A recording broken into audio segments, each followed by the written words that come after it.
lakini kwa vile serikali iko makini, ina mkono mrefu, ina jicho kali, basi limefika mpaka misikitini na makanisani. Tunaendelea kumwabudu Mungu kwa namna ambavyo Mungu anapenda. Tunaishukuru sana serikali. Na tunaendelea kuiombea Mungu, hususan mama yetu, makamu wa rais, waziri mkuu na wale wote wanaoandamana katika kutuongoza. Nifunge mlango huu wa shukrani kuwashukuru nyinyi wajumbe wa kamati ya amani mkoa wa Dar es Salaam kwa nafasi zenu zote.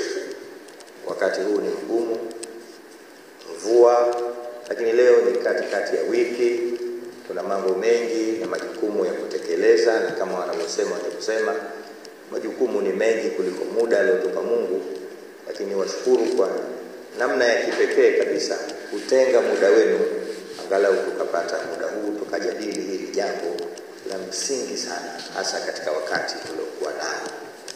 Duniani ni vitu vitatu: watu, muda na eneo. Watu ndio nyinyi, muda ndio huu, na maeneo ndio haya. Kwa hiyo nawashukuru sana. Kwa hakika maneno ni yale mliosema nyie. Mimi sina cha kusema zaidi ya kuwashukuru, isipokuwa tu nifunge kongamano letu hili kwa nukta hizi chache. Kwanza nichukue nafasi hii nikiwaomba na nyinyi wote mliokuwa hapa, wajumbe wa kamati ya amani ya mkoa wa Dar es Salaam, sote kwa pamoja tuwape pole ndugu zetu Kanisa Katoliki kwa kuondokewa na kiongozi wao mkuu. Tuwape pole, kuondokewa ni kuondokewa. Na siku zote mti mkubwa ukianguka, basi miti midogo pia huweka tetereka. Sote tunajua uchungu wa kufiwa, uchungu wa kuondokewa na tunayetegemea. Kwa hiyo tunaungana kwa kila mmoja kwa imani yake, kwa dua, kwa sala. Sote tunawaombea subira na Mungu awape kiongozi bora atakayendelea kuwachunga na kuwaongoza. Ni kwamba watu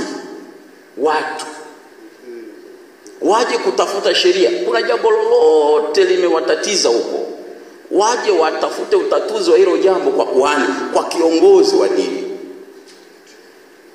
Sasa kwa mujibu wa mada yetu hapa, si kiongozi wa dini sasa awe chanzo cha kutoa majibu katikati ya mambo ambayo watu wanasumbuka nayo, bali sisi tuwe sehemu ya kutoa majibu katika yale watu wanayosumbuka nayo. Hiyo ndio dhamana tuliopewa katikati ya dunia hii.